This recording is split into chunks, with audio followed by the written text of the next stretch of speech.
Island of the Blue Dolphins, Chapter 10. Summer is the best time on the island of the Blue Dolphins.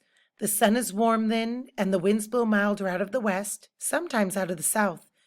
It was during these days that the ship might return, and now I spent most of my time on the rock, looking out from the high headland into the east, toward the country where my people had gone, across the sea that was never ending. Once, while I watched, I saw a small object which I took to be the ship, but a stream of water rose from it, and I knew that it was a whale spouting. During those summer days, I saw nothing else. The first storm of winter ended my hopes. If the white man's ship were coming for me, it would have come during the time of good weather. Now I would have to wait until winter was gone, maybe longer. The thought of being alone on the island while so many suns rose from the sea and went slowly back into the sea filled my heart with loneliness. I had not felt so lonely before because I was sure that the ship would return, as Madasape had said it would. Now my hopes were dead. Now I was really alone. I could not eat much, nor could I sleep without dreaming terrible dreams. The storm blew out of the north, sending big waves against the island and winds so strong that I was unable to stay on the rock.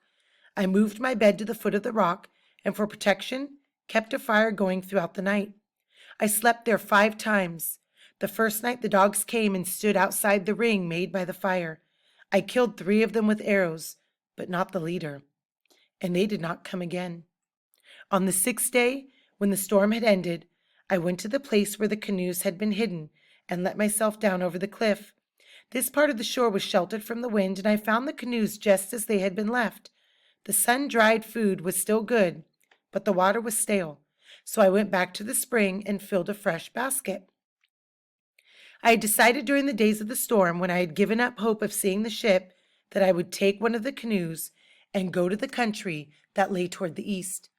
I remembered how Kimki, before he had gone, had asked the voice of his ancestors who had lived many ages in the past, who had come to the island from that country, and likewise the advice of Zuma, the medicine man who held power over the wind and the seas. But these things I could not do, for Zuma had been killed by the Aleuts, and in all my life I had never been able to speak with the dead, though many times I had tried. Yet I cannot say that I was really afraid as I stood there on the shore. I knew that my ancestors had crossed the sea in their canoes, coming from that place which lay beyond. Kimki, too, had crossed the sea. I was not nearly so skilled with the canoe as these men, but I must say that whatever might befall me on the endless waters did not trouble me. It meant far less than the thought of staying on the island alone, without a home or companions, pursued by wild dogs, where everything reminded me of those who were dead and those who had gone away. Of the 4 canoes stored there against the cliff, I chose the smallest, which was still very heavy because it could carry 6 people. The task that faced me was to push it down the rocky shore and into the water, a distance 4 or 5 times its length. This I did by first removing all the large rocks in the front of the canoe. I then filled in all these holes with pebbles, and along this path laid down long strips of kelp, making a slippery bed. The shore was steep, and once I got the canoe to move with its own weight, it slid down the path and into the water. The sun was in the west when I left the shore. The sea was calm behind the high cliffs. Using the 2-bladed paddle, I quickly skirted the south part of the island. I'm pausing here for a moment because if you quickly skirt, it's like quickly going around something. Okay, skirt, skirt, if you've ever heard somebody say that as they maneuver quickly around something. As I reached the sand spit, the wind struck. I was paddling from the back of the canoe because you can go faster kneeling there, but I could not handle it in the wind. Kneeling in the middle of the canoe, I paddled hard and did not pause until I had gone through the tides that run fast around the sand spit. There were many small waves, and I was soon wet, but as I came out from behind the spit, the spray lessened, and the waves grew long and rolling. Though it would have been easier to go the way they slanted, this would have taken me in the wrong direction. I therefore kept them on my left hand as well as the island, which grew smaller and smaller behind me. At dusk I looked back. The island of the Blue Dolphins had disappeared. This was the first time that I felt afraid. There were only hills and valleys of water around me now. When I was in the valley, I could see nothing, and when the canoe rose out of it, only the ocean stretching away and away. Night fell, and I drank from the basket. The water cooled my throat. The sea was black, and there was no difference between it and the sky. The waves made no sound among themselves, only faint noises as they went under the canoe or struck against it. Sometimes the noises seemed angry, and at other times like people laughing. I was not hungry because of my fear. The first star made me feel less afraid. It came out low in the sky, and it was in front of me, toward the east. Other stars began to appear all around, but it was this one I kept my gaze upon. It was in the figure that we call a serpent, a star which shone green, and which I knew. Now and then it was hidden by mist, yet it always came out brightly again. Without this star I would have been lost, for the waves never changed. They came always from the same direction and in a manner that kept pushing me away from the place I wanted to reach. For this reason the canoe made a path in the black water like a snake. But somehow I kept moving toward the star which shone in the east. This star rose high, and then I kept the North Star on my left hand, the one we call the star that does not move. The wind grew quiet, since it always died down when the night was half over. I knew how long I had been traveling and how far away the dawn was. And remember, the dawn is the first light when the sun starts to come up. About this time, I found that the canoe was leaking. Before dark, I had emptied one of the baskets in which food was stored and used it to dip out the water that came over the sides. The water that now moved around my knees was not from the waves. I stopped paddling and worked with the basket until the bottom of the canoe was almost dry. Then I searched around, feeling in the dark along the smooth planks, and found the place near the bow where the water was seeping through a crack as long as my hand and the width of a finger.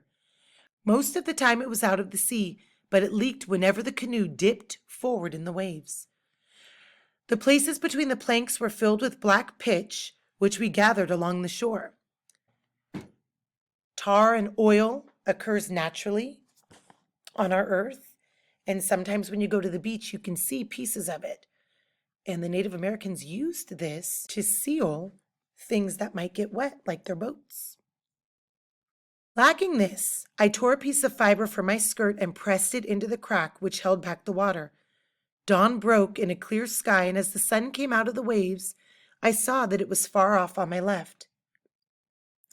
During the night, I had drifted south of the place I wished to go, so I changed my direction and paddled along the path made by the rising sun. There was no wind on this morning, and the long waves went quietly under the canoe. I therefore moved faster than during the night. I was very tired, but more helpful than I had been since I left the island. If the good weather did not change, I would cover many leagues before dark. Another night and another day might bring me within sight of the shore toward which I was going. Not long after dawn, while I was thinking of this strange place and what it would be like, the canoe began to leak again. This crack was between the same planks, but was a larger one and close to where I was kneeling. The fiber I tore from my skirt and pushed into the crack held back most of the water, which seeped in whenever the canoe rose and fell with the waves. Yet I could see that the planks were weak from one end to the other, probably from the canoe being stored so long in the sun, and that they might open along their whole length if the waves grew rougher. It was suddenly clear to me that it was dangerous to go on. The voyage would take 2 more days, perhaps longer. By turning back to the island, I would not have nearly so far to travel. Still, I could not make up my mind to do so. The sea was calm, and I had come far. The thought of turning back after all this labor was more than I could bear. Even greater was the thought of the deserted island I would return to, of living there alone and forgotten. For how many suns and how many moons? The canoe drifted idly on the calm sea while these thoughts went over and over in my mind. But when I saw the water seeping through the crack again, I picked up the paddle. There was no choice except to turn back toward the island. I knew that only by the best of fortune would I ever reach it. The wind did not blow until the sun was overhead. Before that time, I covered a good distance, pausing only when it necessary to dip water from the canoe.